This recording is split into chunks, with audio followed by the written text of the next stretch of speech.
make him an offer he can't refuse. I have a feeling we're not in Kansas anymore. Stuff that dreams are made of. Gentlemen, you can't fight in here. This is the war room. One morning, I shot an elephant in my pajamas. How he got in my pajamas, I don't know. I am big. It's the pictures that got small. Go ahead. Make my day. I'm sorry, Dave. I'm afraid I can't do that. Frankly, my dear, I don't give a damn. Hello and welcome to Front Row Classics, a production of the Front Row network of shows, where we take a look at some of the greatest films ever made. And here's your host, Brandon Davis. And hello to all of you out there in podcast land. This is the Front Row Network with NPR Community Voices. I'm your host, Brandon Davis, and with me is my co-host, Eric Flick. How's it going, Eric? It's going really well, Brandon. And yourself? Oh, not bad. You and I the other night were part of another very special interview. We've been lucking out lately here with some of these interviews, and we got a really, really great guest. Yeah, lucking out is maybe putting it mildly for this one, because we had Hollywood royalty. I mean, we did. I don't think that's underselling it either, because our guest was Todd Fisher. And if you don't know that name, you may know the name Carrie Fisher, who was Todd's sister, unfortunately passed at the end of 2016.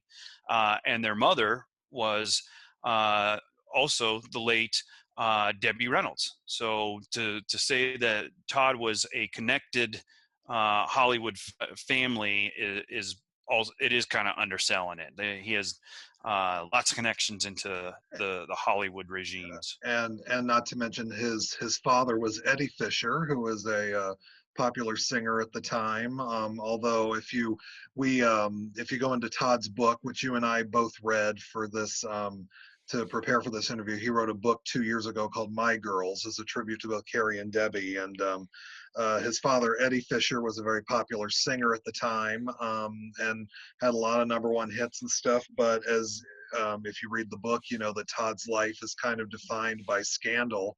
And we don't really go into the interview, because I know he's talked about it a million times. But, the whole story is Eddie Fisher.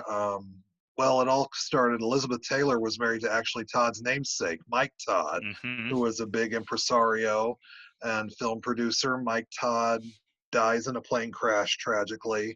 And so Eddie Fisher goes over to comfort Elizabeth Taylor, and things happen, and Eddie leaves Debbie for Elizabeth, and that was one of the huge scandals at the time. And so huge Debbie and Eddie were America's sweethearts, and Elizabeth Taylor was this vixen that came in and stole them away. And the book tells you a little bit more detail about that, and whether it's true or not. So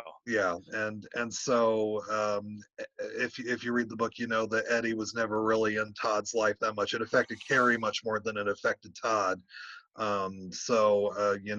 Debbie was really kind of Todd's saving grace in his life and everything. But and we had the pleasure of interviewing him at his studio in Las Vegas. And for those of you who normally just listen to our audio podcasts, I implore you to find us on YouTube, on our YouTube channel. We will have the video posted.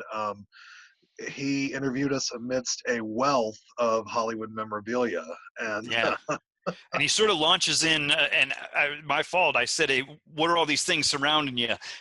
So the first part of this podcast is him just picking up stuff and pointing his finger and telling us what it is. So not great listening, great viewing, entertainment, but stick with it. A couple minutes in, we get more into those stories of what his life was like.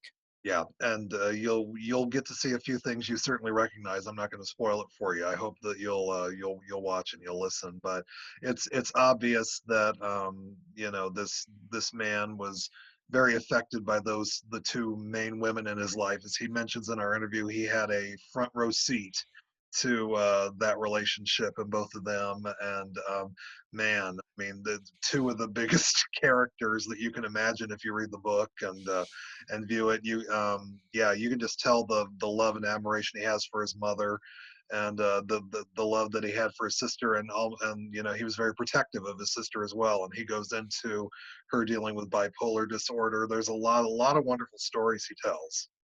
Yeah, and we touch on a lot of different things in this one, so it's a great listen. Yep. So we're going to go into the interview right now. You can listen here in the audio, but once again, just a reminder, watch on YouTube so you can see all of the stuff that he's talking about that we might not go into great detail on the audio. So here is Todd Fisher. So yeah, we are here with Todd Fisher. And Todd, we appreciate so much you taking the time out to talk to us today. Well, I am happy to be here. I'm on my wide shot. I'll go close so you can see me a little better. But I like to start with the wide shot because you get to see me in my natural habitat. You know, if you guys observe wildlife in their natural habitat, in my family, this is our natural habitat. It's like a lot of equipment and artifacts. That's how we roll. For the people that aren't seeing the video, Todd, what are a few of the things that are around you there? Because there's some that are straight out of my childhood here. Well, it just so happens that when this whole coronavirus thing happened, we decided to do a live blog show. And so I pulled out a few things for the set that are pretty iconic. So sitting off to my left is R2-D2. Now this R2-D2 was actually Carrie's R2-D2. It was given to her. It was not screen used, but it was made for by the same guys that made the set stuff. And this is a replica of Yoda that's sitting off to my side here. And this, in Yoda's arms right here, and I'll pull them out right now. This is before there was a baby Yoda. Carrie made me this years and years and years ago. I'm not even sure what generation this was, but I actually think this is a much cuter baby Yoda. Let's see if it's got a date on it here. 07. So some point in 07, I thought, I mean, tell me that's not a great baby Yoda. Then we have, now those are, again, that's a replica. And then C-3PO's behind me. And I can probably go wide, and let's get real wide here for those while I'm describing it. So C-3PO's over here, got a Carrie cut out over there. But over to the other side, you've got the unsinkable Molly Brown costume. You can see it just to the left of the monitor there. That's my mother's belly up to the bar boys. Down front, on the right side, this side, is Debbie's stage costume from Vegas. Then there's Susan Slept Here, Debbie costume, which is an RKO picture that she made for Howard Hughes. And then on the far left is a Give a Girl a Break. That's Gower Champion and my mother's costume from Give a Girl a Break, a cute little musical. Then you can kind of see in front of that, there's a really cool picture of Carrie and a stack of scripts. Those are like Singing in the Rain, some really high-end scripts that belong to my mom. Wow. And then getting into the nitty-gritty, like here's my mother's Jean Hersholt Academy Award. That's kind of a cool piece. Wow. And then I've got, and I can't, supposed to not grab these without these gloves. We grabbed the slippers with the gloves. But we've got my mother's pair of the ruby slippers that she acquired through MGM. Wow. And those are amazing. Yeah. That's amazing. Yeah. Wow. Everybody loves the ruby slippers, but I hate to touch them because pretty old. And the sequins are really old and they get brittle, Now, then another cool item here is I've got Carrie's blaster. It's hard to see in this lighting. Let me get it on some background here. Here we go. There you go. Yeah. Yeah. From the Star Wars, that's from the original Star Wars movie. Yeah, so I have two of these. This one doesn't actually fire, but I actually have another one that really actually fires a blank. Oh, wow. Wow. And then I have a little, this was Carrie's lightsaber that was given to her that probably would have been used in the last film that just was finished. But they made this for her and gave it to her, and it never got screen used because Carrie, well, there's a place where Carrie is using a saber, I guess, in Return of the Jedi. But bottom line was she didn't get a chance to become the fearless saber warrior.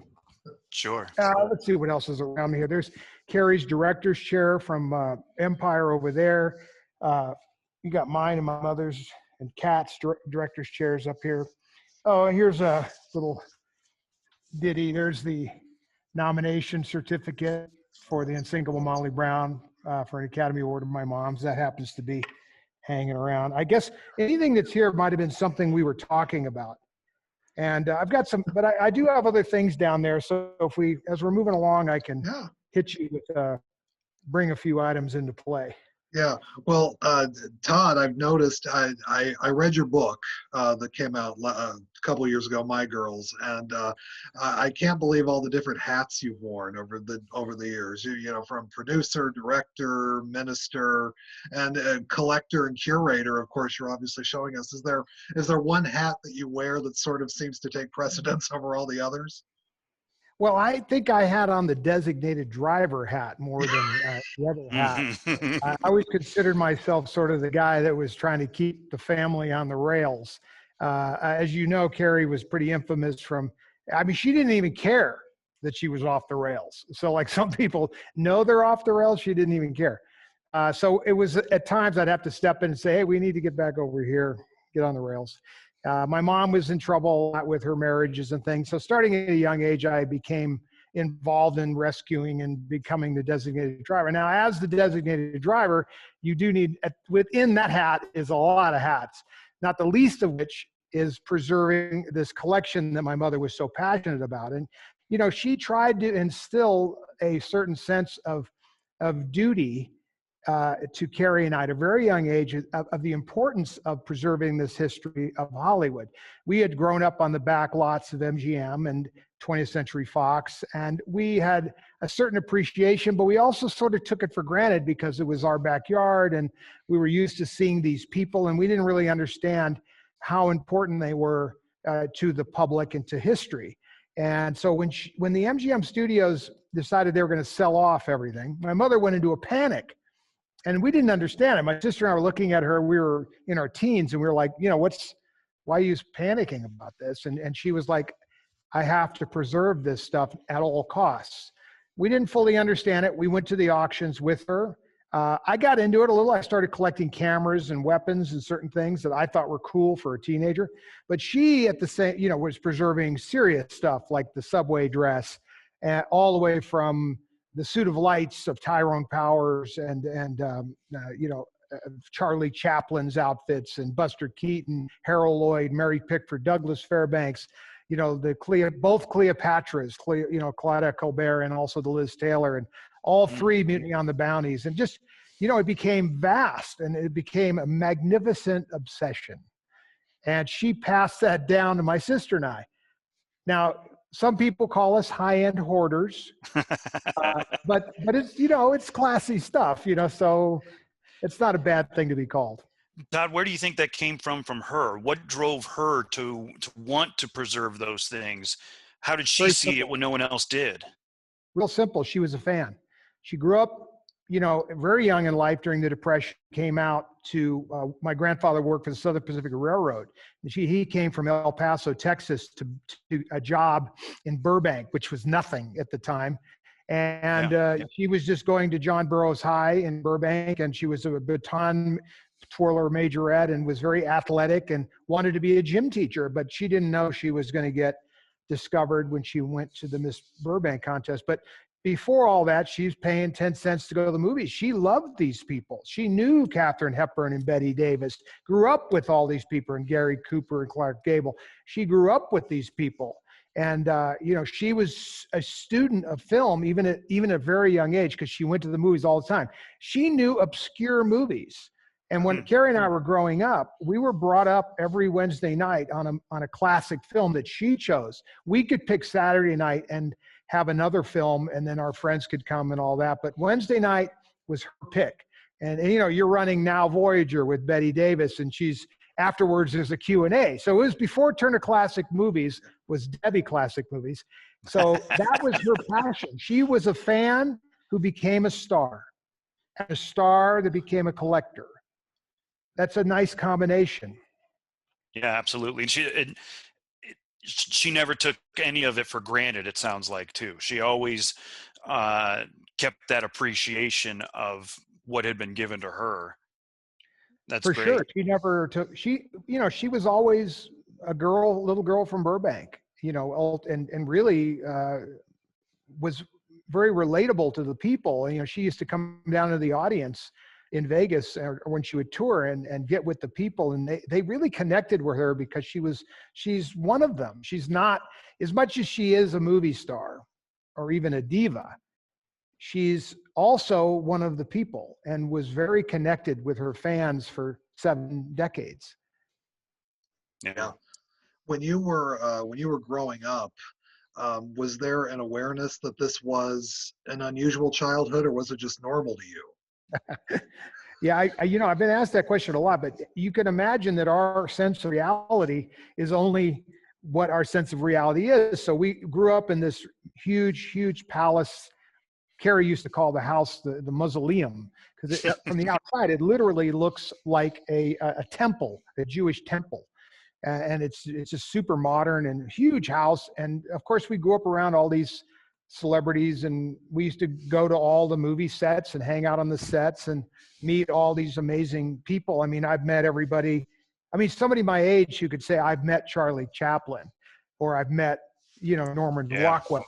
I mean, we got to meet some pretty cool people in our time because of her. And so did I saw I watched Leave It to Beaver, and I thought, well, shoot, that doesn't look like anything that I recognize. Or, so we saw whatever. There were a lot of people that grew up like that. That represented a certain thing that was happening in the 60s and 70s. And I certainly didn't recognize that for me, but it was our sense of reality. Carrie says in the HBO documentary Bright Light, she says, my brother and I shared a growing up in a strange environment of weirdness.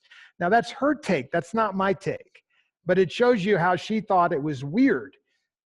Even later in life, she's talking at that point when she's in her late 50s. And I never saw it as weird. To me, it was the norm. Mm-hmm. Yeah, one of my favorite quotes that you say in the book was you and your sister having different views on how your childhood went, and your mom saying that she had the films to prove that it was a happy childhood. Yeah, my mother used to do that all the time to Carrie. Now Carrie would constantly, especially later in life when you get into analysis, she would constantly come back with that typical, I had an unhappy childhood. Now, I was like, what are you talking about? Now, I wouldn't say anything because it didn't mean anything to me, so I never rebutted that. My mother, though, took it personal, and she's like, wait a minute, I have films to prove that you had a happy childhood. And she did. Now, she had something better than that. She had me. That was always a witness for the prosecution. That was a problem for Carrie. There was a live witness that was there all the time, that experienced everything the same, but experienced it differently.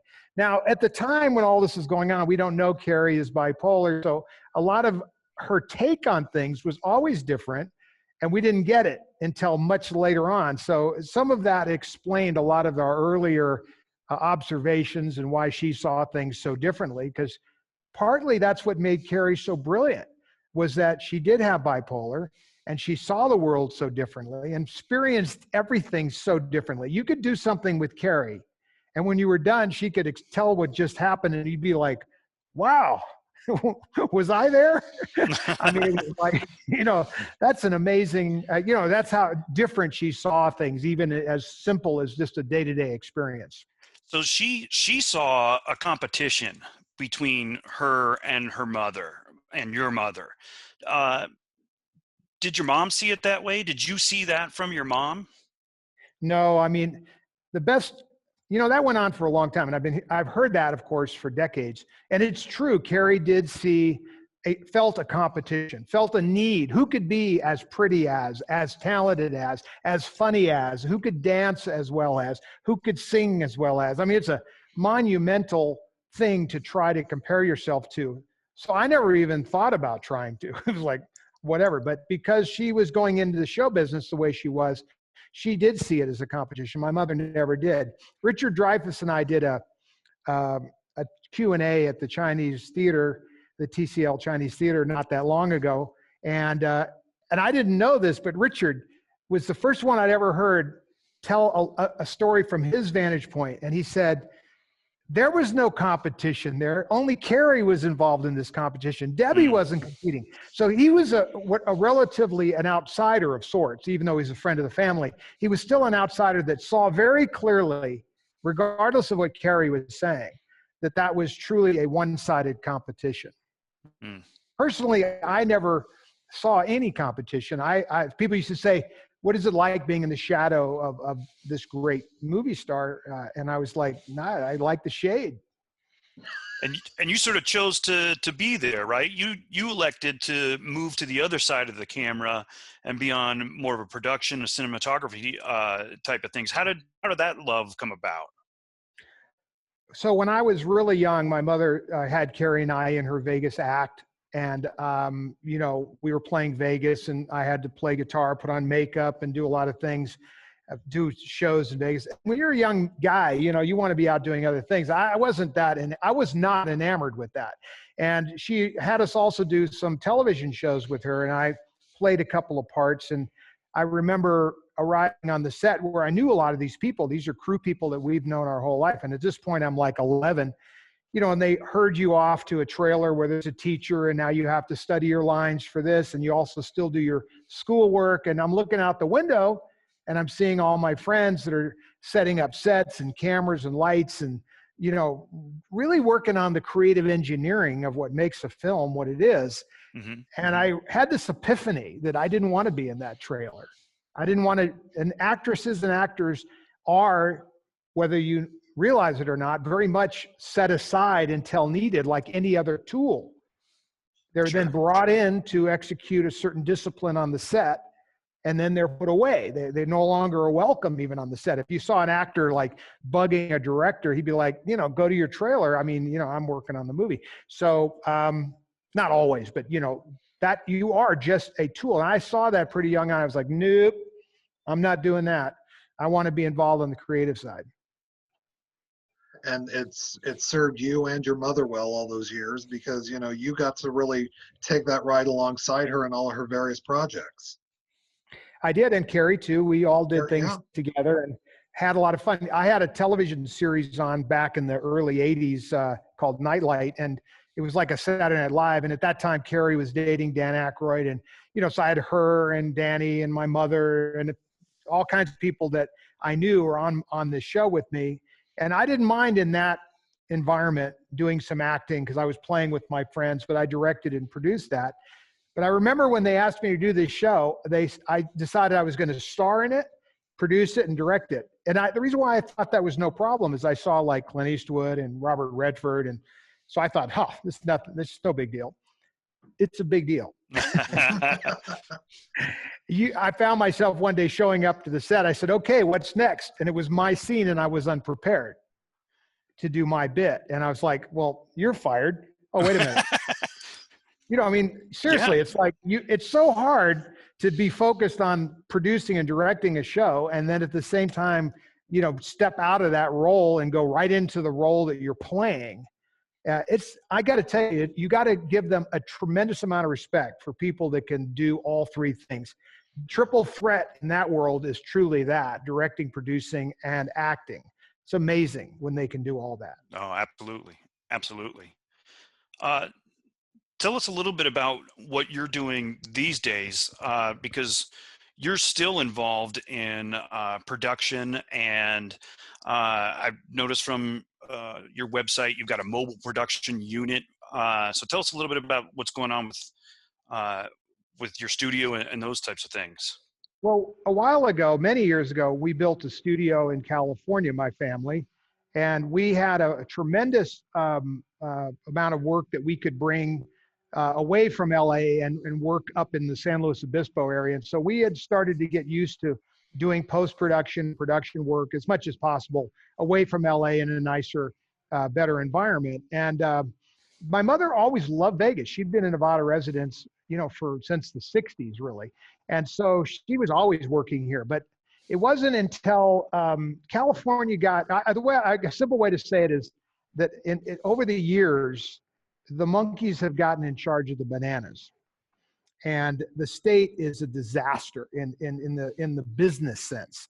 And it's look, I love it. I was born there. I was brought up in California. I still own homes there. I love it. But it is a disaster when it comes to being a business person there. And running a studio in that environment is really complicated and very difficult. The labor laws, all these things. So we decided as we got a little older, we would move all of that operation to Vegas in an attempt to simplify, because the environment here for business is much better. No corporate income tax, things like that. So they just and they love Debbie.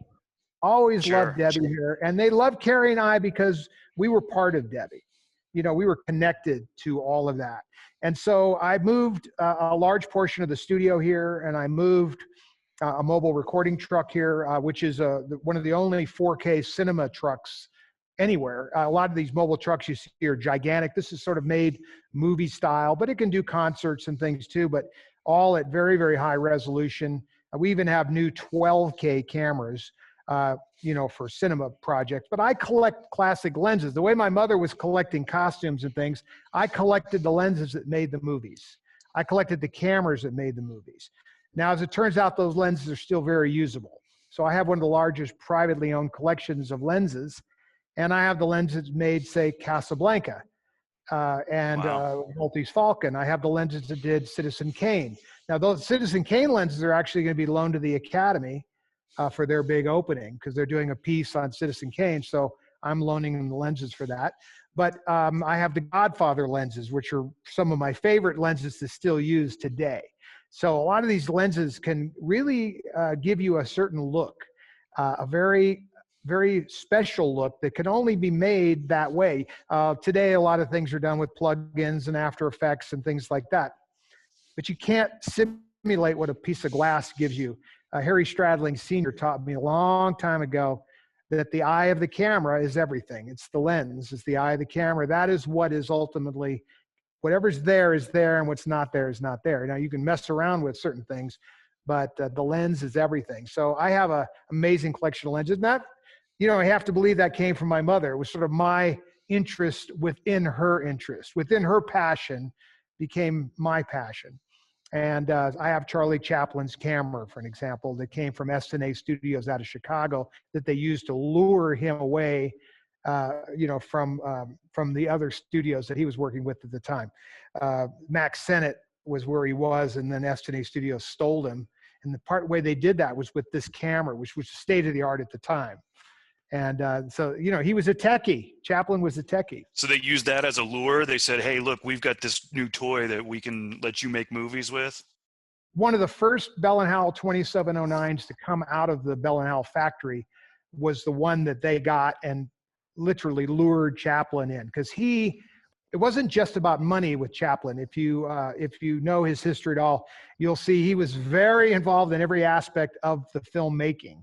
And so isn't just as important as everything else. He recognized the importance of the things we're talking about, in particular the camera. And that camera was light years ahead of everything else. So they grabbed that camera, and that was literally, I have the original order sheet. I think it was the 17th one that came out of the factory.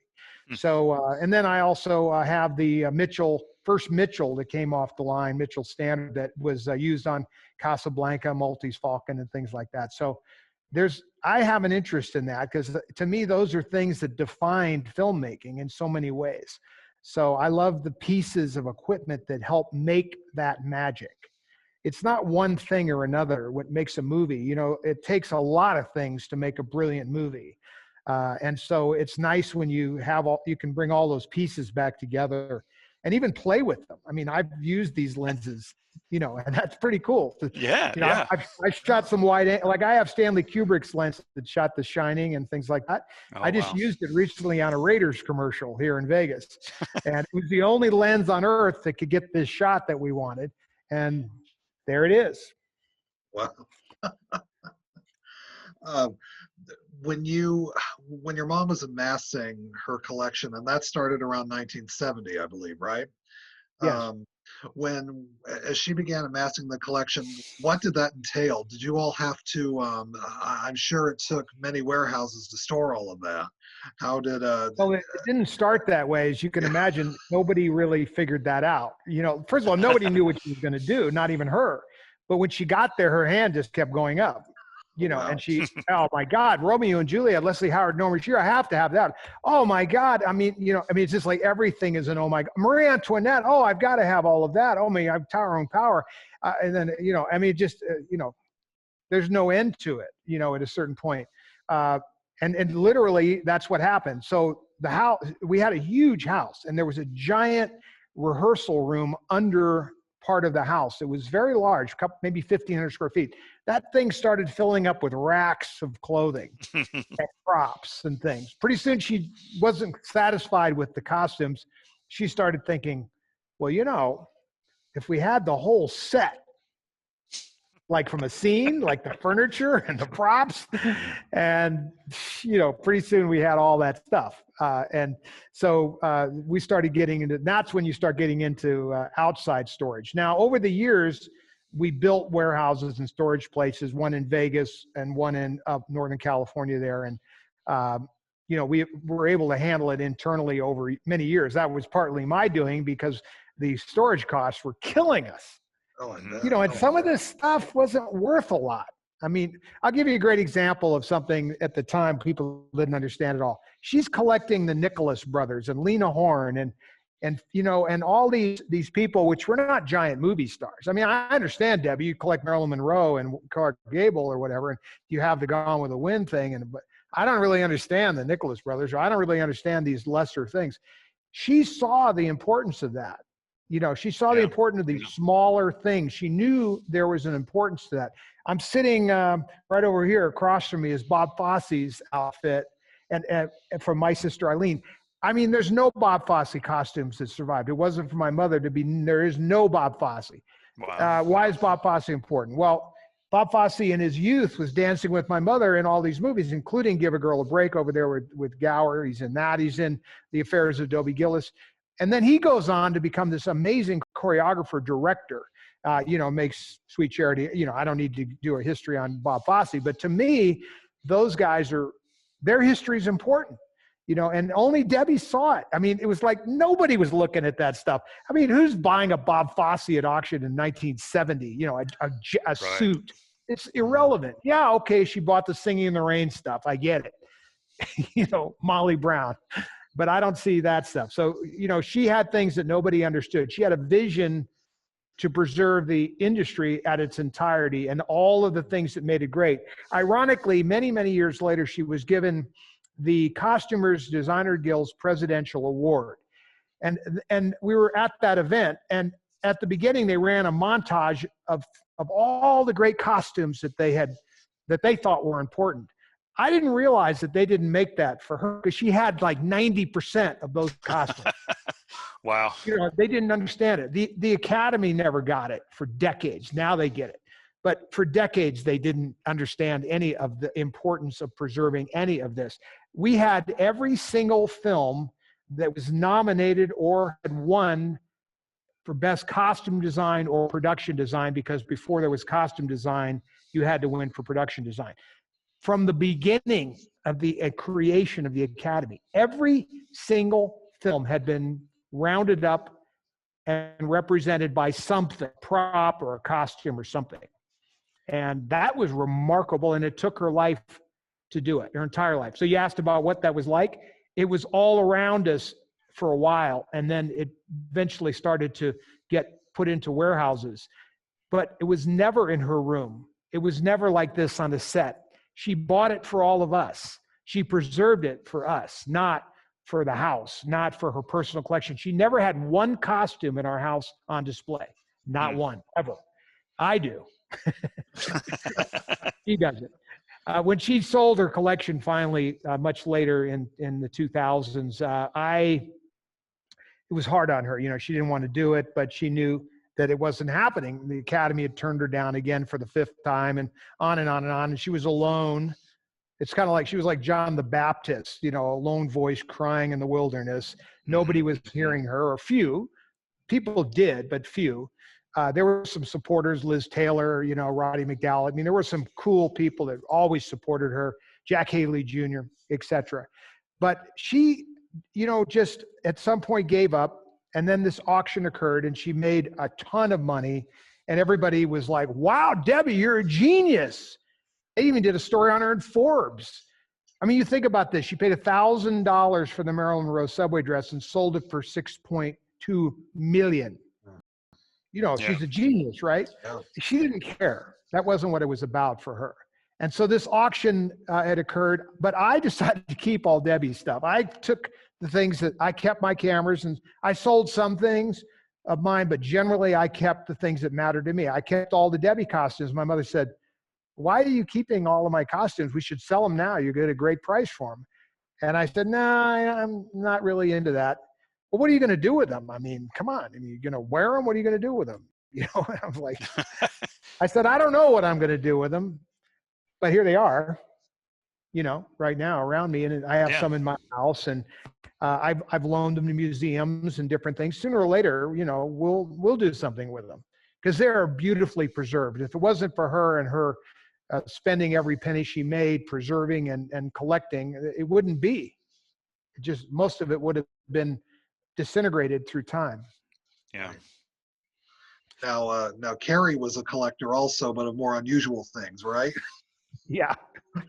Well, so Carrie, you know, Carrie's collection, she wasn't going to collect what my mother collected. There was no point. Nobody could compete with that. So Carrie, it was very eclectic. She collected like little weird bottles and boxes of especially medical bottles or things that were off color, you know, things that had, you know, black today stuff that because you're completely inappropriate. But she found that whole history fascinating of how black people were used for advertising. She had a whole collection of that. She had a whole collection of different types of furniture. She like modern, right over here would be this super modern piece, and over here would be a Biermeister, you know, classical piece of furniture. Just the most eclectic thing. She collected paintings of these monkeys and animals. And then her most famous thing, of course, that we put in bright lights was the collection of ugly babies. So these are high-end paintings that rich people had painting of their children that were pretty ugly. And she would search the world for ugly baby paintings. These are oil paintings painted by really good people. And the last thing that my mother and I had purchased for Carrie at an auction was a fantastic ugly baby picture with a really cool story to it. It was sitting waiting for her to get home, and she never was able to receive that gift. But that painting sits on the wall with the others to this day. So she knows it's there. Excellent. So being in production now, what's and in the middle of a pandemic, what do you think the state of the industry is right now? Are people still working? What do we need to do to keep things moving along?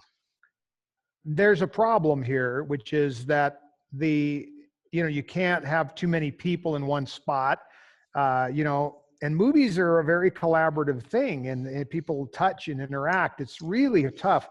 The unions are trying to deal with it. There's certain things in production right now, but largely everybody is out of work. You know, I'm doing things. I'm friends with the people that run the Raiders, and you know, we're doing stuff for the Raiders, and we're doing stuff for other smaller productions.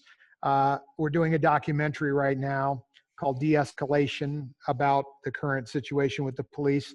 And, you know, we can continue to do our work because it doesn't require mass amounts of people. But even when we did the Raiders commercials here, we had to strip the crew down and you know, act a certain way. We couldn't get permits to go in places. It's a very difficult time. As my mother used to like to say, I feel that these are her words to make us all feel better.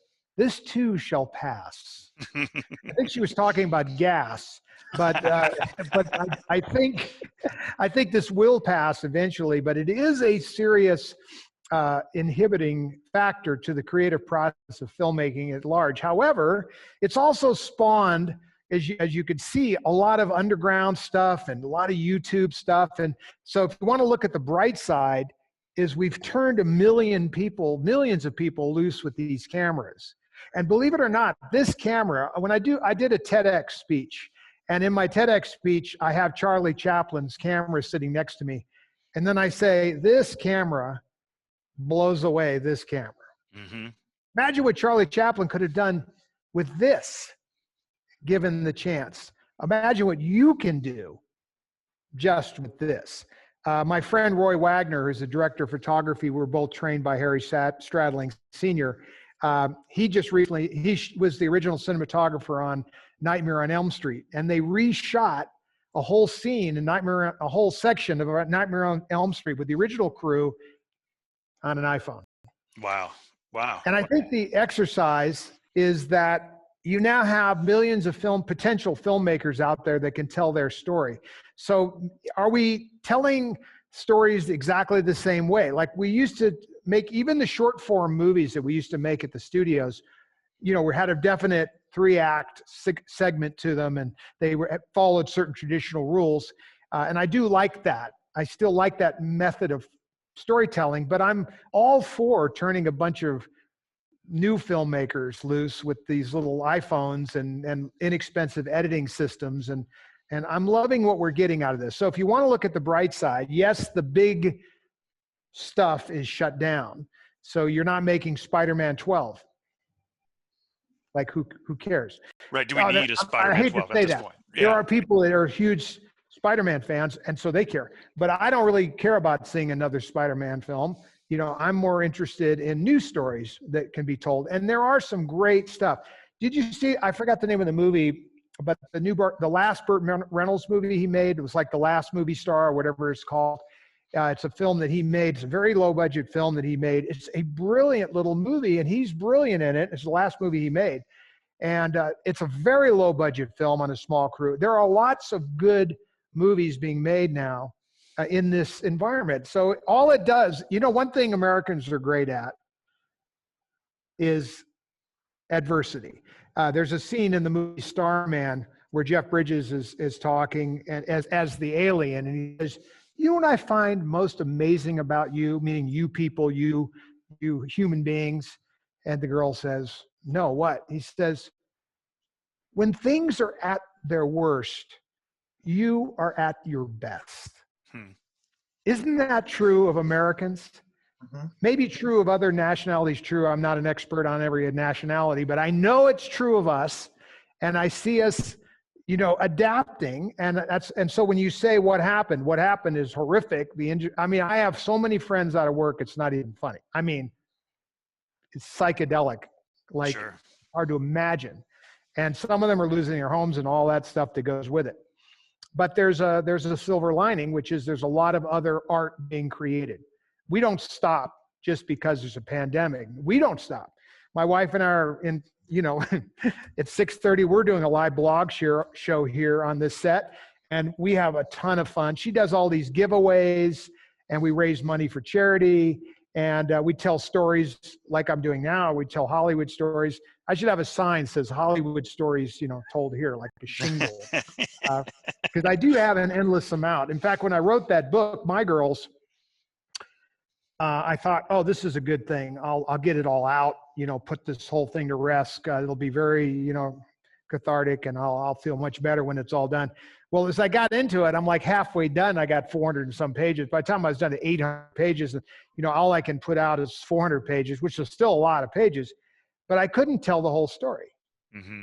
So I'll give you guys a little, I won't say too much about it, but we're going to turn that into a series, the whole My Girls book and beyond. Great. Because the My Girls book does cover sort of front to back about Carrie, Debbie, and I growing up in our lives, kind of around Debbie, ending kind of with the end of the end. But the series would get into great detail of the golden era, and it would get into more detail about Vegas and the mafia in Vegas, and how there was a guy named Sidney Korshak in Las Vegas who was sort of the consigliere to Las Vegas and Hollywood. He was the Robert Duvall character in The Godfather. He was the consigliere.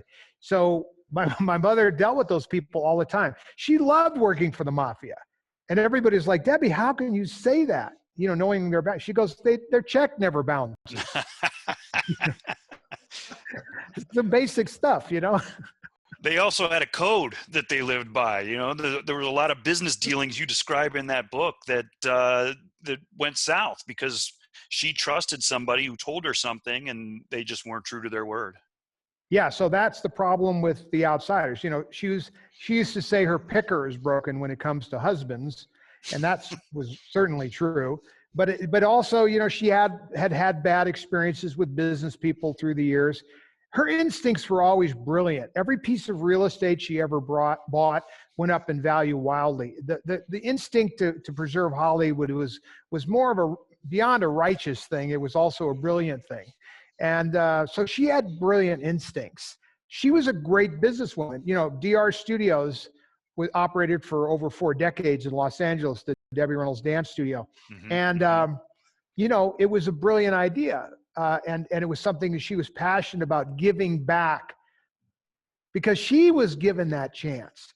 There's no more studio system where you're going to go become Miss Burbank and then get a contract to do a scene with Danny Kaye at Warner Brothers, and then do a couple small pictures with Fred Astaire and Red Skelton and some other people, and then your contract gets picked up at MGM because someone sees you over there, and then you go on to make these MGM movies. Very quickly, you're making Singing in the Rain. I mean, that is a rare flow of going from nowhere to somewhere. Sure, and it doesn't happen like that. That is not there. The studio system does not train people anymore. You're on your own. But with my mother, they saw a rough piece of clay and they honed it. Gene Kelly didn't want Debbie Reynolds for Singing in the Rain.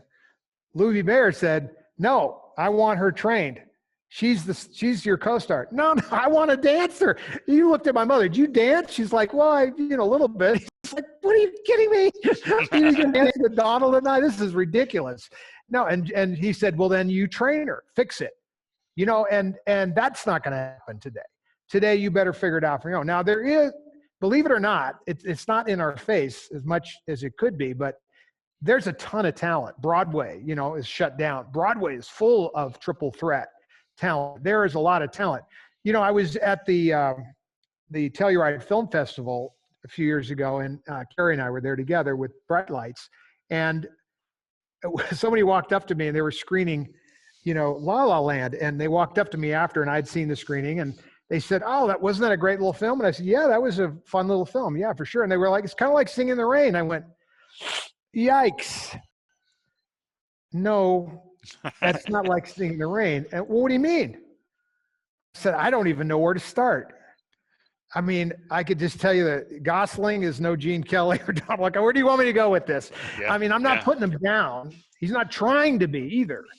But I'm just saying it's not Singing in the Rain. We need Singing in the Rain. You know, we not only the one that was made, we need new musicals. Musicals are wonderful things. Music is a wonderful thing. When I was growing up, you know, I grew up with the musical generation. I knew Irving Berlin, and I grew up around that great lyric music. Today, you know, I'm not real thrilled with rap music. What can I tell you? That's not my idea of music. It's a beat. You know, you have DJs playing beats, and that is somehow being pawned off as music. I don't see it that way. You know, now, I mean, I grew up with the rock and roll as well. I mean, that was my business as well. I loved the music industry. But again, there were actual verses and choruses and lyrics and instruments that you could recognize. So, you know, it might not be a popular thing to say, but that's just how I feel. Isn't that nice, though? We live in a country where that I can have that opinion. I can respect people that love other kinds of music. Sure. This is what's missing right now is tolerance for different points of view. It's not important that everybody love the same kind of music or the same kind of movies. That's why it's great to have millions of movies. Right? That's why absolutely. It's great to have film, right? You know, let people go out and make their movies like this. There are people that love that reality stuff. There's other people that want a classically well-made movie. There's people that love comic book movies like the Spider-Man thing. Not my thing, but it's great that we're making that stuff. So it's a little different strokes for different folks. And what's great about this country is that we can have that environment to have all of that stuff. We just need to be a little more tolerant of each other's differences. Today is not exactly the most tolerant of moments, at least in I've been on this planet a long time. I was in LA for the Watch riots, and I've been through a lot. So I've seen a lot in this movie business, has gone through a lot, but it's always survived. I talked to my great grandmother about what was the movie industry like during the Depression, you know, and it thrived. Why? Because people wanted entertainment. They wanted to escape and get into some other perspective, some other point of view. They wanted another inspiring story. Why do you think Hollywood always had a happy ending? That wasn't because of some stupid thing. That was because people wanted to feel good when they left a movie. And nobody really wanted to be burned out or blown away and like, oh my God. I remember when Carrie and I went to see Apocalypse Now when we were teenagers, and we walked away from that movie going, wow. I mean, we were blown away. It's an important piece of filmmaking. I have one of the cameras that made the movie. And for a while I had Duvall's outfit and hat. Now, that's one thing I sold in the auction. But so it was important to me culturally, but it was also far from a happy ending. Sure. Right. Sure. You can't always have happy endings, but I sure like them. Oh yeah. But the movies have always reflected the zeitgeist of the time. So it is going to be interesting to see what comes in the next few years as we can begin to tell the stories of, you know, these 2016 to 2020 sort of times that we're living in. I'm a little afraid. I'm not going to think the worst of this, but I'm a little afraid that because of all this political correctness, that it will restrict art. I think that some of this political correctness, for lack of a better word, you know, people trying to do everything just right. You don't want to say certain. A comedian, how does a comedian even be funny anymore? Don Rickles, I mean, was one of the funniest guys ever, but my goodness, you could be more. He couldn't even work today. So, you know, we got to get over that, because, you know, you restrict art. What makes America great is that it has the First Amendment, and you're able to say anything you want. Even if you're a communist or a Nazi, it doesn't matter. The rest of us are here to judge it or watch the show. But it is important to preserve all viewpoints at all times. And to restrict any one viewpoint in filmmaking is a crisis, because you can no longer, like the Academy was going to adopt these absurd new rules where you had a certain amount of, you know, blend of people. I mean, like by the time you're done figuring out the rules, you forgot the story. I mean, you know, like, wait a minute, the script doesn't fit that. The story, the script is everything, right? You hand the story, you hand the script to Katharine Hepburn and Ernest Borgnine and Debbie Reynolds, and they make a little movie called The Catered Affair. And it's brilliant, and the acting is brilliant. It's a simple little story, and it's brilliant to watch, and it's inspiring, and it's got a great message. And you can't do that if all the players, and you have to conform to some absurd storytelling rules. Storytelling should not have rules, in my opinion. You know, I'm not short on opinions. Is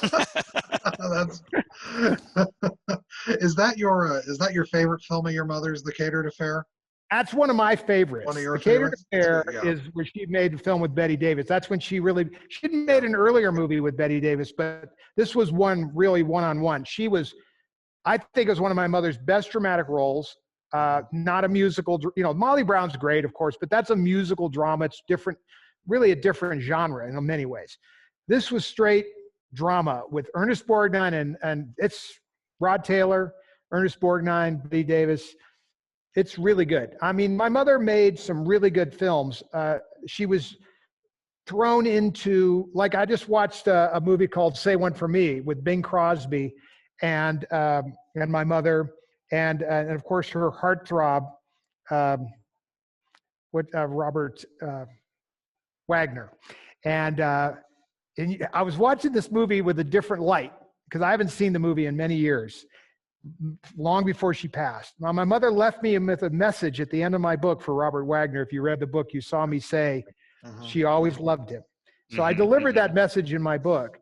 But watching this movie and the two of them together in a romantic role, I mean, it's on fire. You know, when people say, wow, they have, you know, screen chemistry. You know, obviously when you're doing a film, it's a disaster when your leading people don't have chemistry. Well, whew, you know, this thing's on fire. There's some stuff that goes on in this movie that's even cinematically really brilliant, where literally there's looks are done where they block the face and you just see the eyes.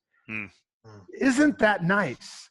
you know, there's the thing in filmmaking where or the old expression, picture says 1,000 words. Well, in filmmaking, you say, let it breathe, let the actor have the moment, let the scene, no words, just let the moment happen. And here's just a set of eyes, and it just says it all. It's brilliant filmmaking, and it's great storytelling, and it's just a great romance. And Bing Crosby and her sing a duet that's cute as it can possibly be. And he, of course, is older in life. He's playing the priest, the going my way thing again. Yeah. And anyway, I just happened to watch that the other night. She's really, really, you know, it's a drama role. It's sort of a, what do you call it? Romantic comedy, I guess. It's not really funny though, now that I think about it. But anyway. All right, I'll put you on the spot then for one other one. You don't have to give us your favorite, but what's the piece of art that Carrie made that really speaks to you? Well, I think I'm most connected to Postcards from the Edge because I so intimately was involved in that. And I was there when we even came up with the name Postcards from the Edge.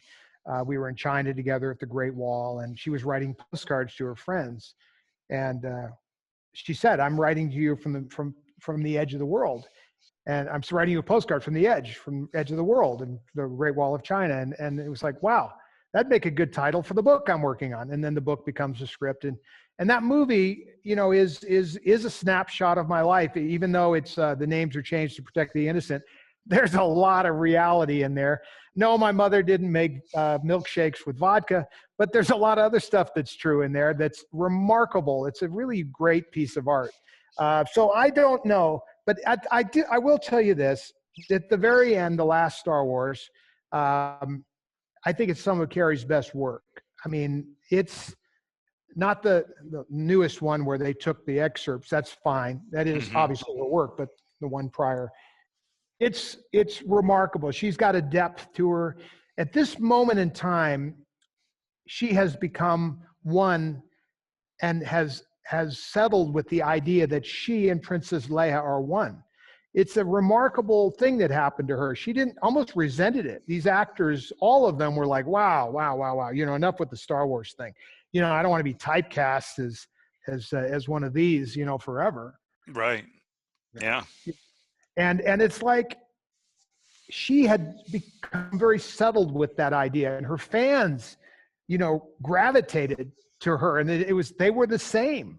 She and Princess Leia were one. It didn't matter. The things that Princess Leia stood up for, the strength and the things that she represented, were the things that Carrie was.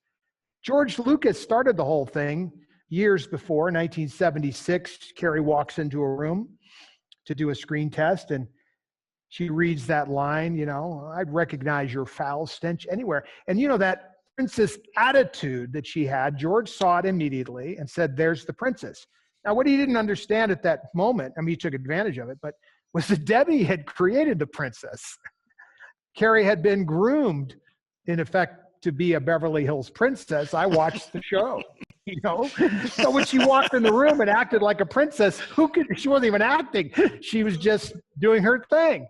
If you had gotten in Carrie's face at any given time, she would have given you shit. That's great. Somebody said to me one time, they were like, what about this whole Harvey Weinstein thing, you know, with and Carrie, you know, and how would she have responded to the Me Too movement? And I said, well, I don't know exactly how she'd respond to the Me Too movement. No one wants to be taken advantage of, but I'll tell you a story that has to deal with the Me Too movement. And it's very simple.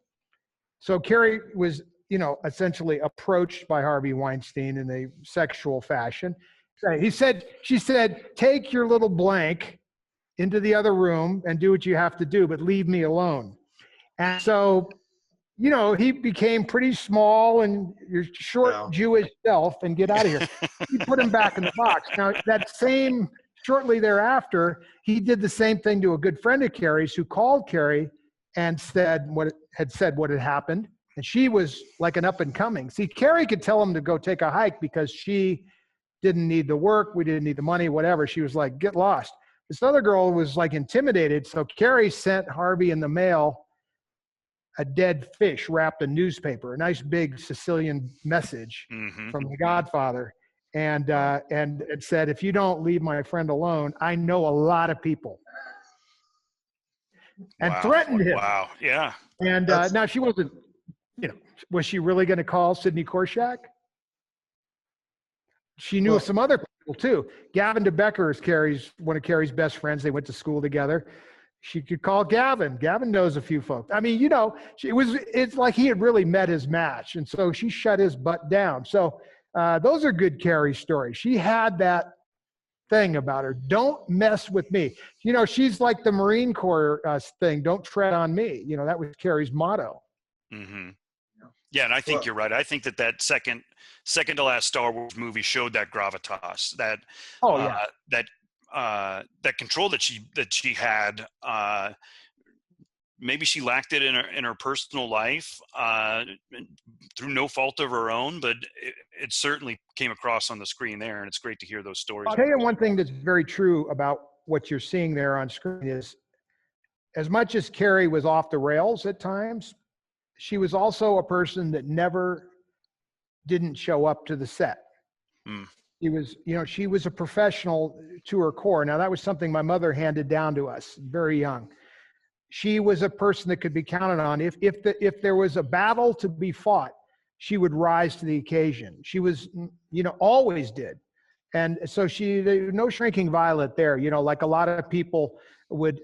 First of all, anybody that could overcome what she overcame in life and create the amazing amount of art that she was able to create across the spectrum is remarkable. It is a truly inspiring thing. It's more inspiring even than my mother and Molly Brown and all the things my mother overcame. My mother overcame a major adversity, but did so without the additional burden of mental illness. Mm-hmm. So Carrie did all that in the face of mental illness. That is truly an inspiring thing for all of us to see, that we could do those things. You remember she said, turn your pain into art. Remember Meryl at the Academy Awards at the end paid tribute to Carrie? She said, absolutely. My little princess said, turn your pain into art. Isn't that a great message to people that are hurting right now or at any time? Is to turn to art as the answer. And that is what, we were trained. That's a Debbie thing. We were both trained and raised by my mom. And there's echoes of that throughout her life. Yeah, and I know a big part of that, you saying that your grandpa drilled into your mom that, I can't doesn't exist in this family. And that seems to be something you all have carried on. Yeah, well, nobody knew where it came from. And by the way, I don't know where it came from before that, but I do know that there is no word in our vocabulary, can't, in this family, did come from my grandfather. I tell the story in my book, but I didn't realize that he had programmed my uncle and my mother, my sister. He had programmed us all, with that mantra. And that is what maybe allowed us to, to do some of the things we did, because we were just fearless. We didn't realize that we couldn't do it. Sometimes if you're not afraid of something and you just do it, before you know it, it's done. And you don't fear is the biggest killer of creativity and of getting things done. Yeah. So, we were kind of raised to have no fear. You could see that in her. Absolutely. in both Carrie and Debbie. Todd, you're in this wonderful room, and you mentioned it earlier that you're going to use this for a live stream. Is that correct? Yeah. So there's the room. You could see it. And so Kat sits in the other chair over there. My wife, Catherine Hicklin. She was a soap opera star for decades. And she has a pretty decent following. So we do a Facebook Live blog, or whatever you want to call it, off of her Facebook page. So Catherine Hicklin's Facebook page is where we stream from. We do it Monday, Right. Wednesdays, and Fridays. And we do really cool giveaways. Some remarkable things are given away, including Hollywood collectibles. And then we also auction things off that are a little bit more serious in the collectible area. And those things, the money for that is used to support local charities, including animal funds and the Las Vegas Police Department, things like that. So and other little things that we do. What's cool about this, and I have a message that I always use on that show, which is that we are all at our own unique place on this earth. And only we can see certain things that are going on. The government can't see your neighbor's problems or needs. or something that's going on in your little world. And so all of us are these ambassadors to be able to see problems, and we can all do something to fix those little problems. And so that's kind of what we do. What we see, we try to fix. Like a very small example is we had a guy that was working for us on an air conditioning crew, and he was a veteran, and he was literally living in horrible conditions. And that's terrible just to think of that. But his daughter was not being able to go to school. And in order to go to school even remotely, you had to have a laptop computer. So she couldn't even go to school here in Vegas. And I'm like, how stupid is the school district that it doesn't even have computers for all these kids? You're going to make them all stay home. And the ones that can't afford it need to be given computers. Anyway, so we obviously did a fund and gave computers to these children. And that's the kind of thing that we try to do with that, the benefits for those shows. And I give away some of my mother's good stuff. I mean, we find things that are collectible and sometimes high-end things. Like tonight we're doing a Hit the Deck, which is not the best MGM musical, but it's pretty impressive. We're giving away, now Warner Brothers is one of our sponsors, the Time Warner Film Library, so they give us DVDs. So we always give DVDs away of Debbie movies, Blu-rays and other things, which is wonderful of them. So they're one of our sponsors. So we always package DVDs up with these gifts. So I had a signed Hit the Deck album signed by my mother. Oh, wow. And so you got the front album cover, it's framed. It was on the walls at Debbie Reynolds Dance Studios. And then, so you get a signed Debbie thing, and then it comes with the Blu-ray DVD. So that's not earth-shaking, but it's a great collectible, and it comes from Debbie's collection. And so I have enough of that stuff that I can, share it with her fans. We auctioned off a Molly Brown script, an original unsinkable Molly Brown script that Debbie had used on the set. Now, I happen to have had 3 of them because she had used 3, because you have one at home, one on the set, blah, blah, blah. So I took one of those and I auctioned it off. But before I auctioned it, I said, please do not bid on this if you're going to put this on eBay or anything else. If you're not going to keep this in your home because you are passionate about this film for you, don't bid on it, please. I'd rather not get as much money. I want someone who really digs it. So the girl that ended up winning it, is a huge fan of my mom's, but more importantly, she has an incredible story that the Unsinkable Molly Brown movie did for her in her life, inspired her. And so she wanted that script.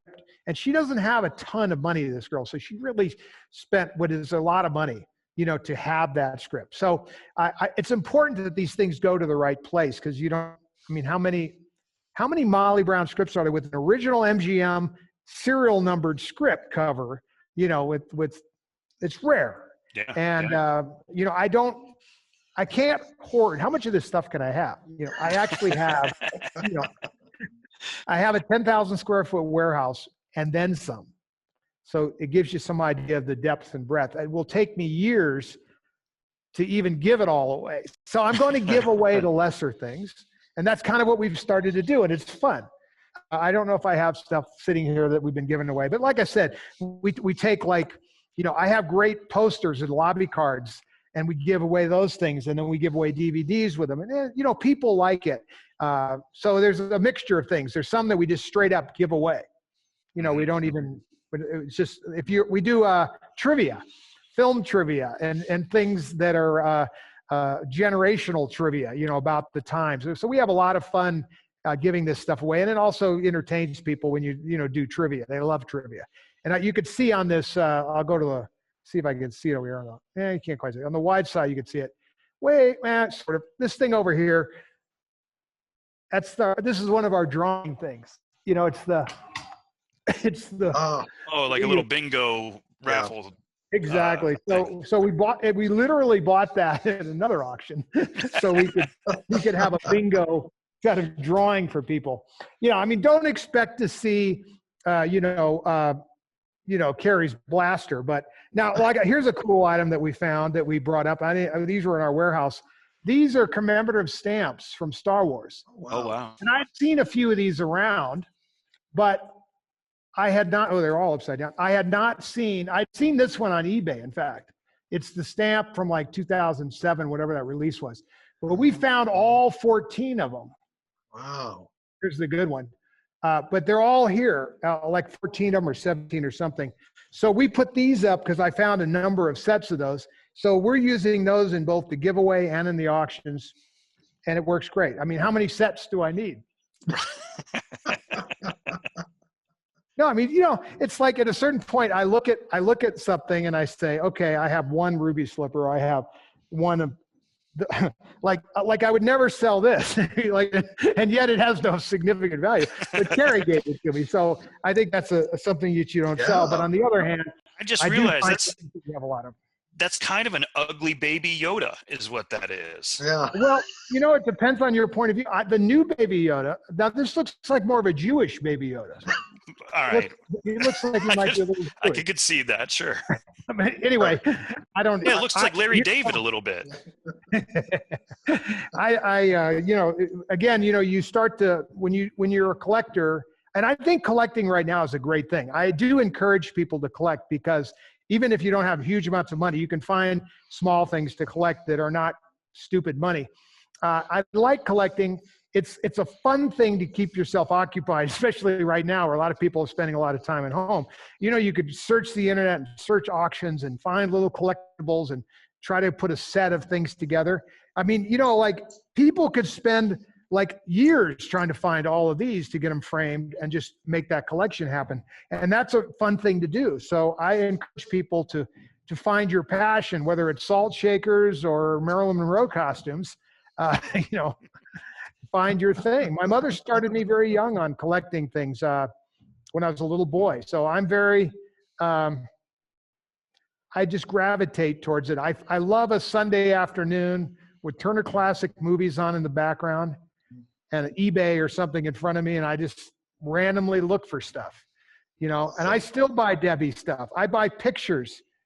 I'll give you a great collectible story. Now, this is a great story, and I would show you this painting if I had it near me, but I'm always searching for Debbie items. And so there was an auction that came up where this artist had said, a famous clown artist, it was an oil painting, and it was in an art auction, and this was going to go for a few $1,000s, but the artist felt that this was potentially a painting of Debbie and Eddie Fisher, but he couldn't tell, he didn't know for sure.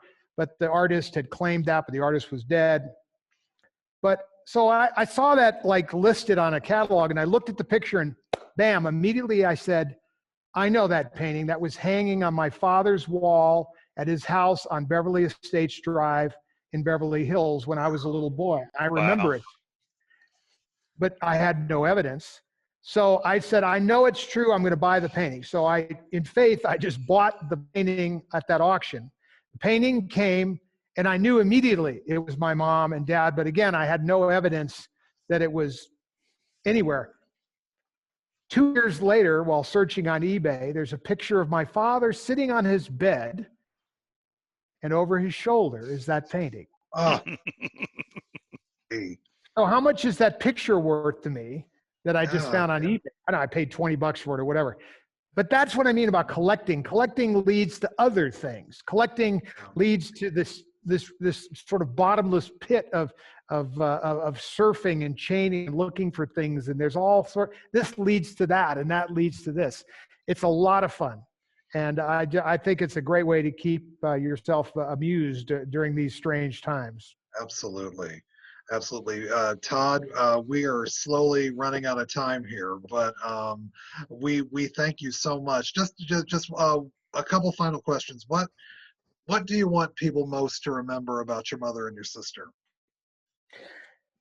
Well, they were both inspiring, strong, creative forces.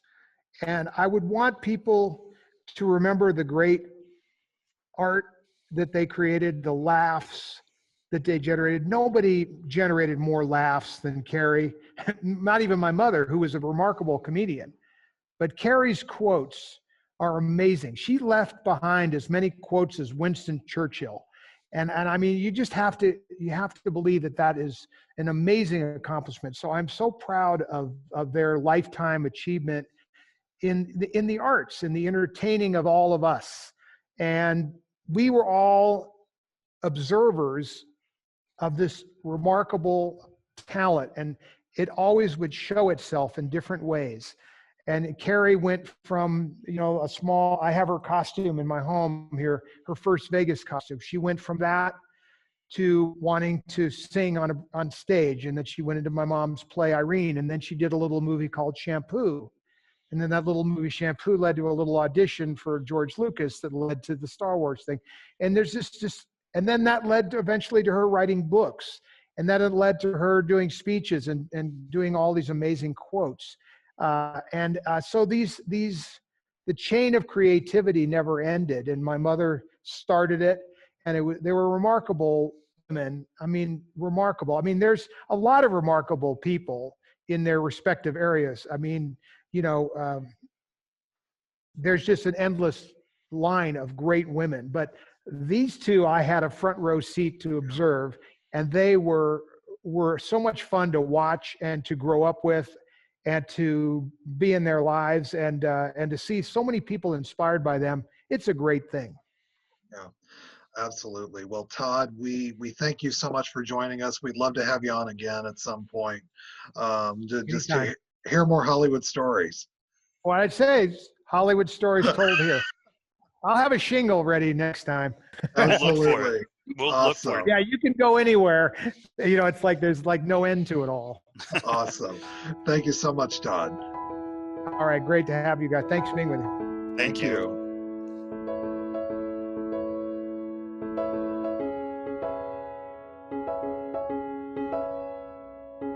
And wow, what an interview. Todd, Todd's got a million stories, I think, Eric.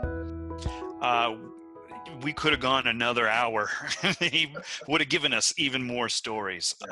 Very, very generous of him to give us that time and those wonderful stories for our little podcast. Yeah, and he's not afraid to give his opinion on anything. He's not afraid to let you know what he's thinking. But yeah, it's very generous. We hope to have him on again at some point, because we could go another 4 or 5 podcasts just his stories. One of the things that I wish I had talked to him about, we just didn't have time. I wanted him to tell us the story about him walking in on Bette Davis on the toilet when he was like 8 years old. So if you want to read that story, we suggest go get his book, My Girls. It's been out for a couple of years, but it's still available wherever you get your books. And go check out the video version of this, because there's a real visual component to this interview. So this will be posted on our YouTube site.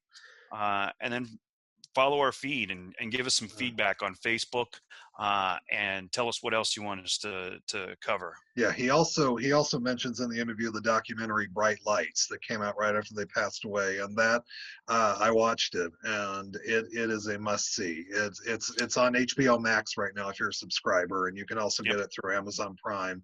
And just serendipitous how Carrie and him planned to do this kind of as a tribute to their mother, as she was kind of in her waning years, and ended up being a poignant look at a mother-daughter relationship, because it was released right after the two of them passed away. So it's amazing how things in his life, if you read this book, things in his life just sort of tend to work out that way.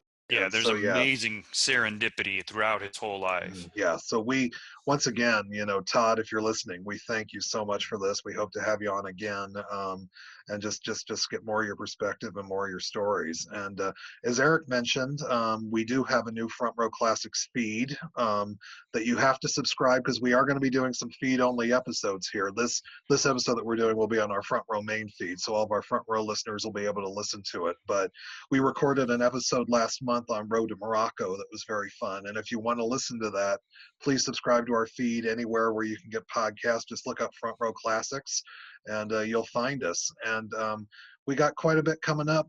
Eric, do you want to give a preview of what we have coming up for Front Row Monster Cast next month?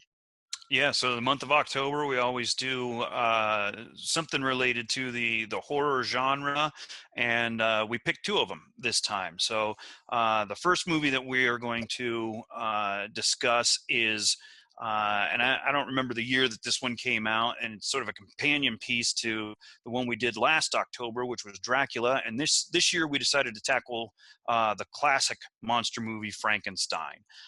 So we're going to do that, and then immediately after that, we're going to record another episode, which will be Abbott and Costello Meet Frankenstein. I think I got that title correct, but it's an Abbott and Costello, and then they did a couple of those movies where they met some movie monsters. This is Abbott and Costello Meet Frankenstein, so a little lighter take too. Yeah, so October is a big month for us at the Front Row, a lot of different content. I know the Frankenstein episode will definitely be on the main feed.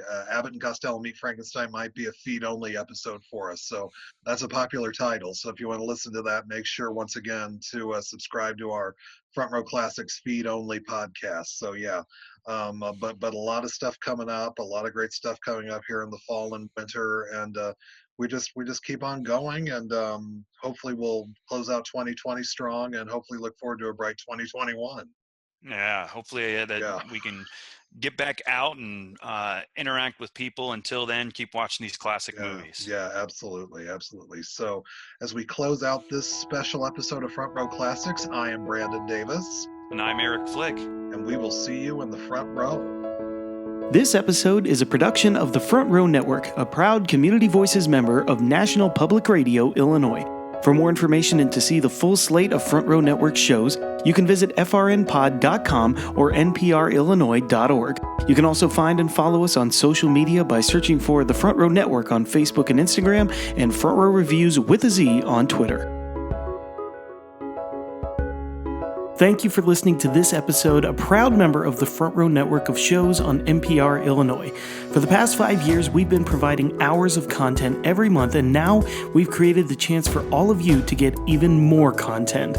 We've officially launched our Patreon page to give you the chance to support our work.